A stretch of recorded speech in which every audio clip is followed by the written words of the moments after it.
Ekipet e Atletik Klub Shkodra dhe Djelmia Shkodrane janë nisur këtë mërkur për një turne në Itali. Ky është viti 15 ku marrin pjesë 8 skuadra nga qyteti i Shkodrës. Në prag të nisjes, trajneri Elis Legata foli dhe për ndarjen nga jeta të 30-vjeçarit Fabian Shpati, i cili ishte pjesë e ekipit Djelmia Shkodrane dhe humbi jetën në një aksident në Shkodër. Legata tha se Fabiani do të jetë pjesë e çdo aktivitet dhe jemi shumë afër familjes. Ai theksoi se kjo është një situatë e vështirë dhe e dhimbshme. Është viti 15, siç e kena diskutuar më përpara, siç e kena deklaruar në media që ne marrim pjesë në këtë turne.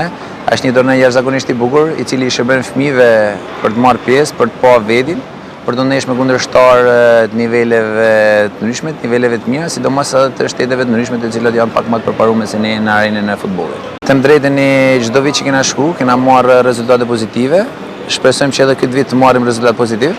Pavarësisht se kena pas pak vështirësi tek skuadra U19, pasi skuadra U19 e kampionatit ton A nuk pati mundësi shkak sepse trajneri Erjan Mandi pati impenjimet e tija familjare, por besojmë që me U9 edhe U15 dhe U13 të marrim rezultate të këndshme. Këtë vit marrim pjesë 8 skuadra nga qyteti i Shkodrës, ku 5 skuadra janë në logon e Atletik Klub Shkodrës dhe 3 skuadra janë në logon e Djelmisë Shkodrane. I shprehim ngushëllim me familjes Shpati, jemi me familjen në çdo moment, pasi ishim edhe sot prezent tek familjarët, ku i morëm edhe leje shkak i aktivitetit, sepse ngjarja ishte shumë e afërt, nolli brenda ditet.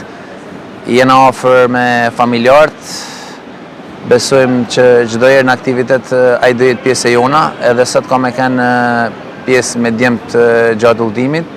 Kështu që jena shumë afër familjes Shpati, nuk kam çfarë të them diçka tjetër ose shtoj diçka tjetër te kjo situatë, sepse është një situatë e cila është tepër e vështirë për të diskutuar, për të folë, vetëm të japim ngushëllim edhe forcë familjarëve që ta kalojnë këtë situatë tepër të dhimbshme.